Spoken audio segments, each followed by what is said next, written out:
Good morning and welcome to my word for the day. I've got my little buddy here with me. We got an important word to talk to you about today. You want to say hi? Hello. My name is Oscar. Anyway, I'm Lee Watson. This is my word for the day. Thank you for being here. I'm a business advisor and an entrepreneur, an adventurer, a teacher, and hopefully someday I'll get some of my writing done, and that'll be great. In the meantime, I'm a regular guy who cares about people and the world and small businesses. And I want to help. I want to be part of the solution. So here we go. I picked the word today from the Virtues Project behind me. And the Virtues Project produces these cards that I use so often. This is a deck of 100 of those cards.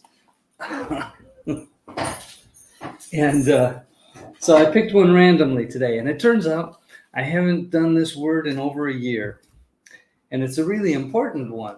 So I'm going to do it today, and the word is grace. I don't know if you can see that. Grace. What a great word. You know, grace, as I mentioned in the description, it's not just something that we say before a meal.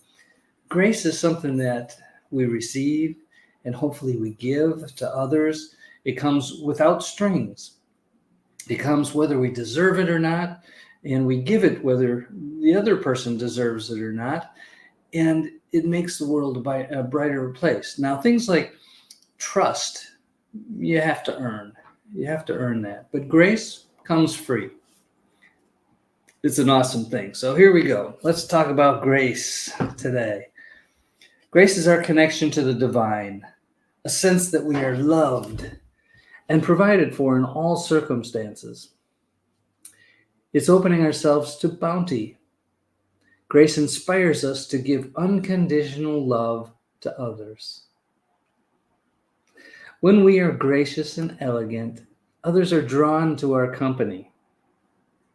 Cool.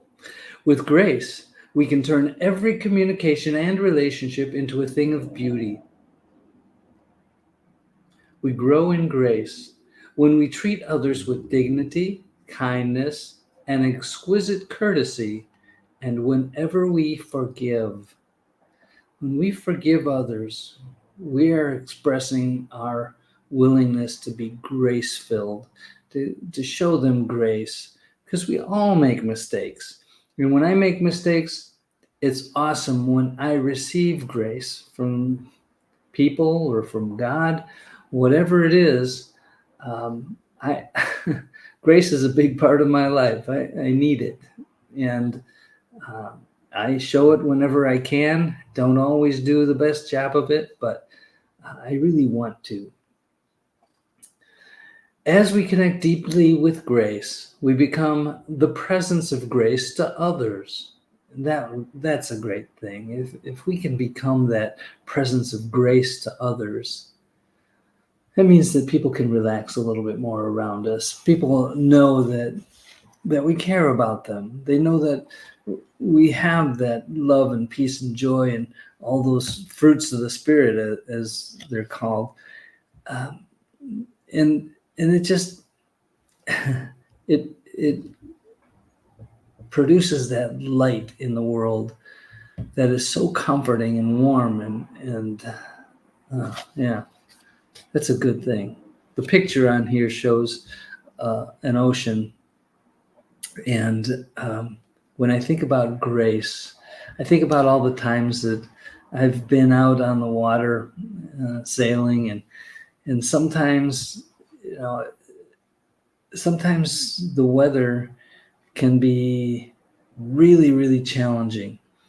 And when that happens and I make it through it, as I always have, I feel that sense of grace. Things that are beyond our control, things like nature, God, and so many other things. When those things show us grace, what a wonderful feeling. Okay, there's a quote on the back of here. It says, The will of God will never take us where the grace of God cannot sustain us.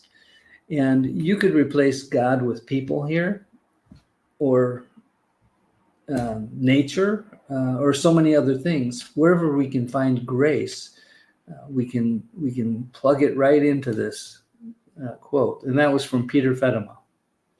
Okay, so what does the practice of grace look like? I trust grace to carry me through times of trouble. We all have times of trouble, some more severe than others. Think about the world right now. There are so many suffering people out there. And if the people who could make a difference would make a difference by showing some grace, what a great thing that would be.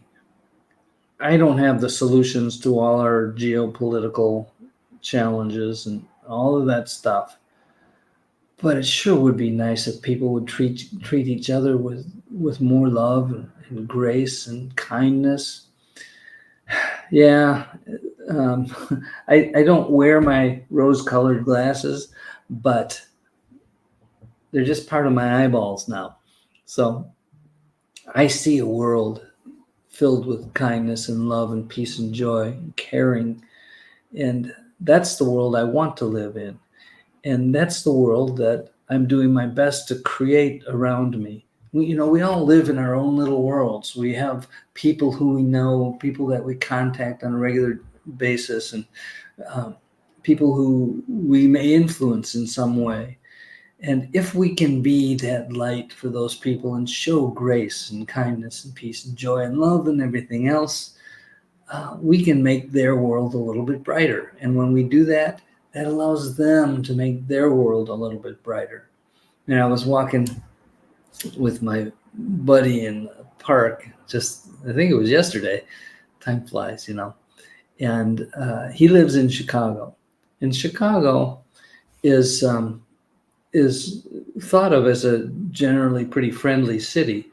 But when it comes right down to the neighborhood level, the people, they don't necessarily say hi and, hey, how's it going today? And what a beautiful day and all that kind of stuff. And he noticed that when we were walking in the park, that the other people who were walking were friendly and said hi, and we're appreciating the beautiful day.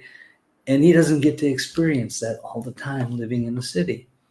Well, I believe that in some ways that positivity, that kindness that we saw while we were walking,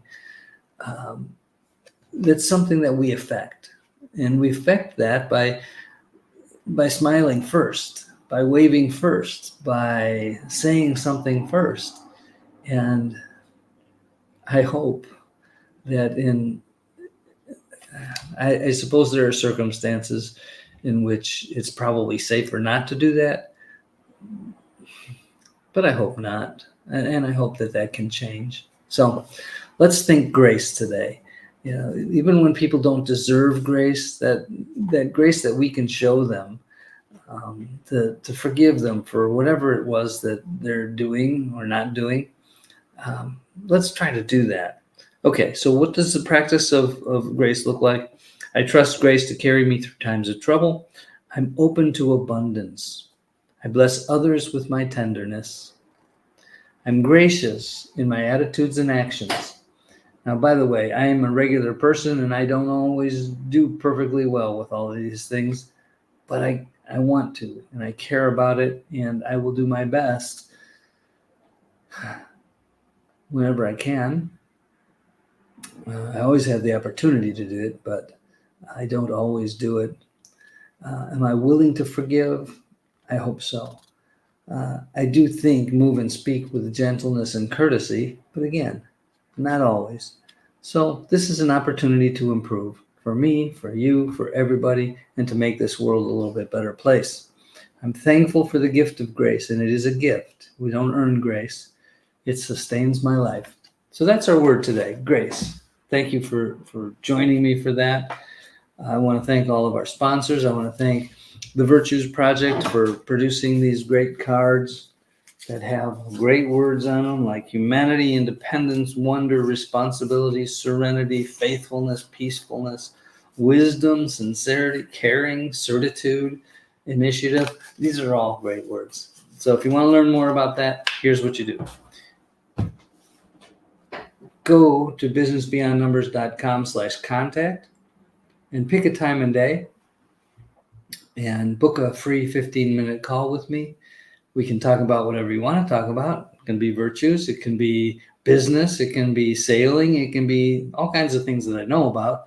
And I always try to remind people not to expect me to have much to say about brain surgery or rocket science. Not my thing. But I'm happy to talk about life. So I wish you the best. Let's go out there and do something nice for somebody else today. And if you have the resources, do something really nice for a whole bunch of people. It's a great thing to do. Let's be that light. Let's be that source of hope and peace and joy and grace in the world and all other things. If you ever want to talk, you know where to go. businessbeyondnumbers.com/contact. Pick a time and day, and we'll chat on Zoom. Okay, that's all for now. I wish you a wonderful day. Make this the best day that it can be, and I'll talk to you soon. Bye-bye.